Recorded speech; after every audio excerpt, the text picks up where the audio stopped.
We're excited. It's here to start off the 25 season. We're super excited. Hosting Holy Cross. Those guys will come in tonight and get started with the series tomorrow. I know we've talked about, and you guys have finally got a first-hand look before we start at Plainsman Park and all those renovations and how amazing everything is. It just to button it up. Basically we've had 34 sellouts the last 2 years. That's all but three SEC ball games. We're going to be able to offer now to our fans and Auburn family over 6,000 people per game to be able to come into Plainsman Park, the most ever before. So we're excited for those enhancements, those changes. I was blessed this morning to walk around with Coach Baird, that original desire of having those seats above that monster, that green wall, and then just seeing how the 984 Club have honored the six College World Series teams, and for him to see some of those photos, and for us to be here in 2025 as stewards of the program and be able to look back to somebody that had a vision for the program, and for us to still be in alignment with that was gratifying and pretty awesome. But all that stuff is kind of put to a point now and put away, and it's time for our guys that have worked so hard to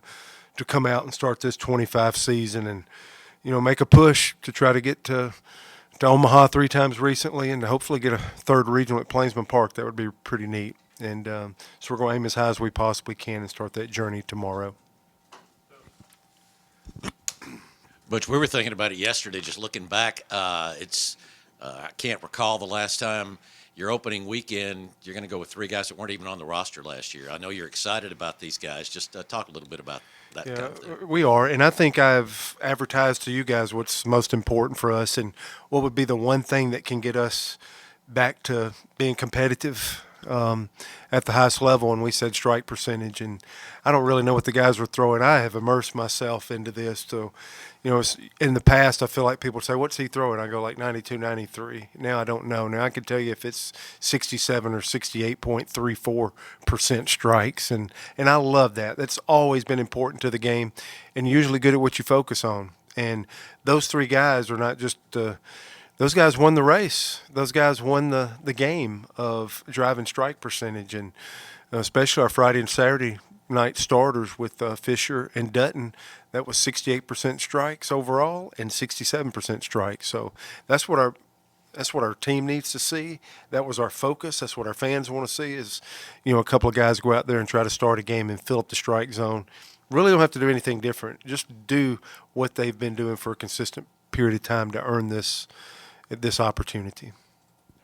Butch, when you've got a roster that's got so many freshmen on it who look like they could line up to be contributors, just how much do you foresee, whether it's this opening weekend or through non-conference play, just trying to get as many of those guys in and trying to get them opportunities? We want to win, number one, and I think that's really important.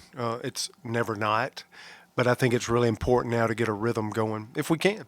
We're going to be matched with the 1958 College World Series champion in Holy Cross to have something to do with that. But what we're trying to do is to try to get some rhythm going and to get some winning going. I'd like to see that. I think playing 5 games in 6 days, 8 games in 10 days, or whatever it is, that'll force us to use all these pieces and see some of these young guys in play. It definitely does at 8 games in 10 days. Will absolutely push us to use every pitcher that we think can help us get outs this year, and I think it absolutely gets all those guys. If we got 9 guys that we're going to start tomorrow, I think as you go through 8 games in 10 days, that's going to force you to probably use 13 or 14 position players at the end of those 10 days, and I think that's great. These guys have worked hard. They deserve that opportunity. I told them that playing time and development, that's what we've been doing for all these months, and now we want to get to having success and get off to a great start if we can. I want that to be the goal for us now, and we're not going to force anything, and we're not just going like, hey, I'd like to see him getting at bat or 2. Spring training's over. Tomorrow's game starts counting. Hopefully we're putting guys in games and giving them opportunities because we think they are the best person suited for us to have success in that situation. But you got a lot of options on the mound besides those starters. You just mentioned eight games in 10 days. How important is that to start to flesh out some roles for guys as you try to get to Hayden Murphy at the end? Yeah, I want to see everybody the same. And you mentioned Murphy at the end. He gets first crack at that and is prepared and ready. And that's when we've been good.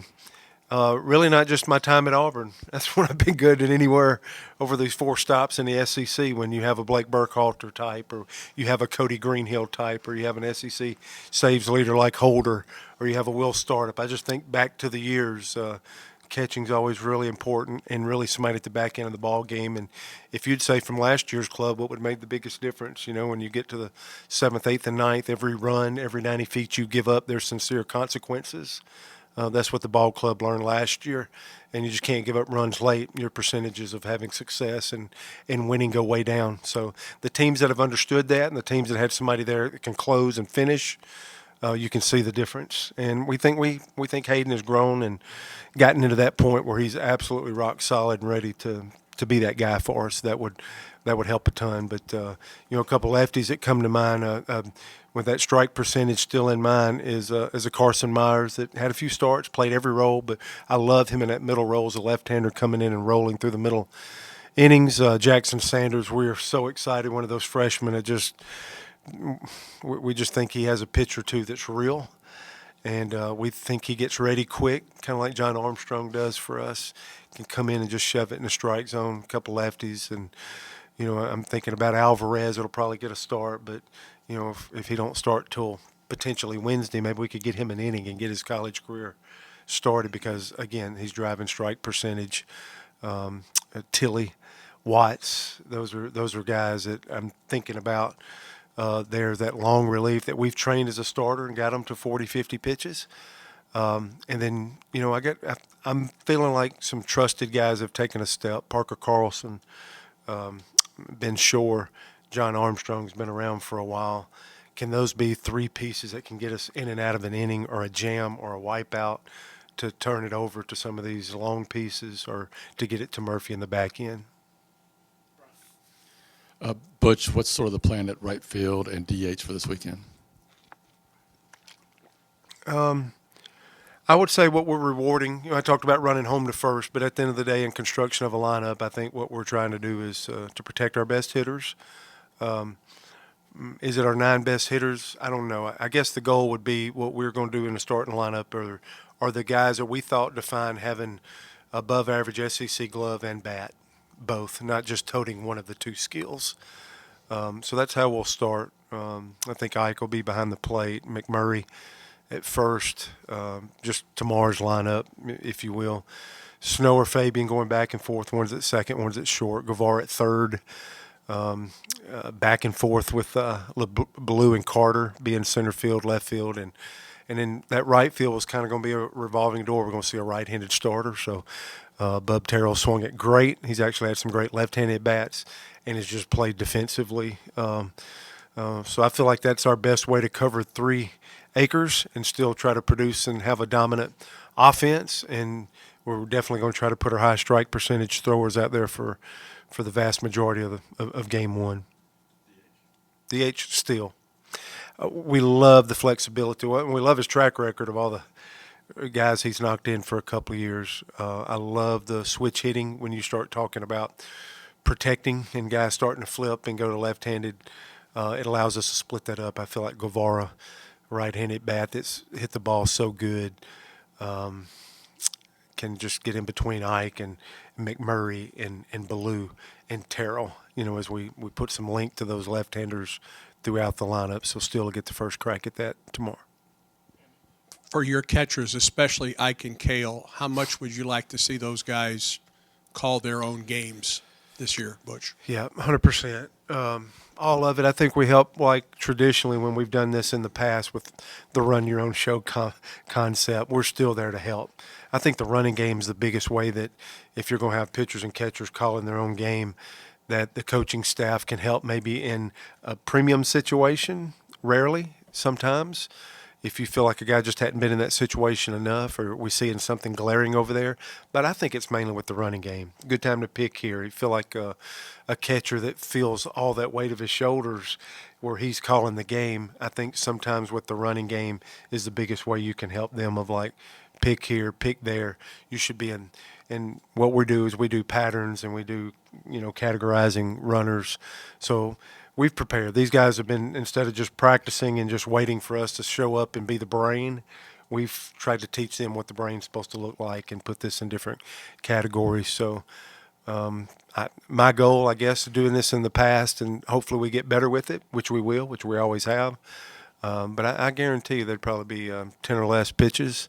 There'll be a lot of pitches probably thrown opening weekend that'll probably be called from the dugout. I really think it's hopefully these pitchers are prepared this week to know what they want. The other thing, when you're calling your own game, your awareness when you're in the bullpen right before you hit the field on game day, sometimes your stuff, you're like, this is who I am and this is what my pitches are. But when it sets up in that bullpen, you're tied to more awareness when you have to make decisions with it. So I think that's one of our secrets and why we've had so many guys, go on and play 16 big leaguers in 10 years. Is because their awareness is heightened. They run their own show, and when they figure out and can navigate through a good lineup 2 or 3 times, it's their confidence. It's not the coach's confidence in figuring this thing out. Coach, starting with this weekend's opening series, what can fans expect from this 2025 group? Yeah, I want them to play hard and play free. I would say that's the biggest thing. I think these guys care so much. I think the last time I was with you guys, I reported that we're going to run as hard as we can to first base. We're going to drive the strike percentage. I think the one thing for me as a coach recently is these guys I thought they cared too much. And they want to rebound so much, the guys that are returning. And then you got 21 players that have never played a game. And I just, how can I keep them playing with freedom? I think that's the biggest thing that I have right now is like, man, these people have supported you. I mean, these people have absolutely continued to, this Auburn family has absolutely been a bridge for you. And so we got you.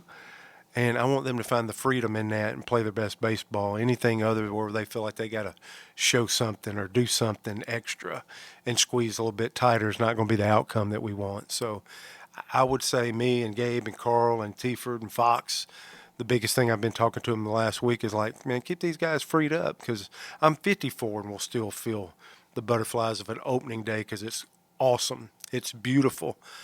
But I'm thankful for that. And I want them to understand that. That means I still care. That means I should still be in the frame. I would imagine when you're absent of that feeling, you probably need to go do something else. So I know what they're going to feel, and it's never going away. They're going to have to deal with that during their career, a job someday, if they're big leaguers. The thing is, you'd be thankful if you continue to feel that way when you start a journey. That's what you're looking for. Your team elected 5 captains. Yep. Could you talk about the leadership that those guys bring? Yeah, I love that the players voted for that. I always try to preempt every conversation about them. Ike's really, to me, grown as a leader, and I think that makes him an even more complete player to see where he was at. And he was able to hit when he walked in the door, just like Ryan Bliss was able to play when he walked in the door, and et cetera, et cetera. But where Ike has grown defensively as a catcher, I think it makes him a potential top 10 overall pick. Won't talk about that no more.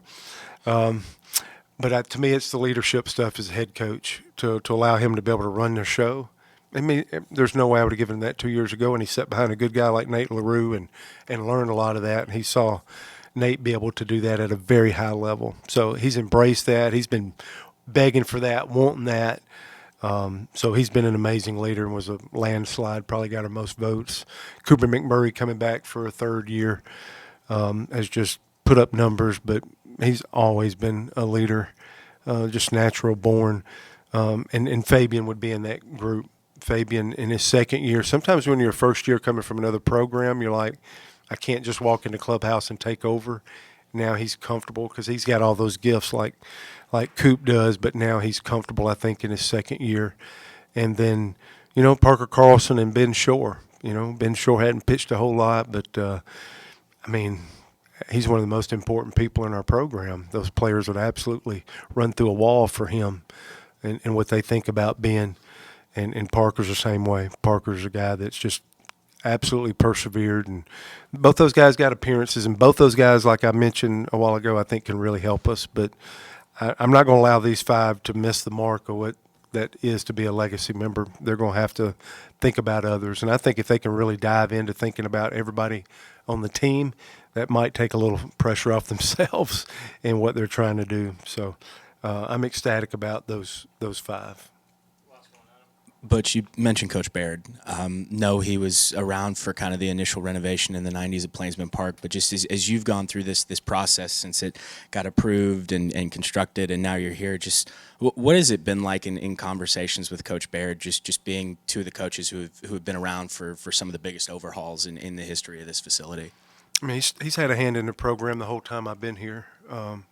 Whether I'm walking with him in the morning or whether we're talking on the phone, the vocabulary of the people he knows, the experiences that he has been invaluable. He's continued to be a point person like a Paul, a guy with wisdom that could just have helped me. So, but those initial visions of his were huge. They did such a good job with this ballpark when they built it.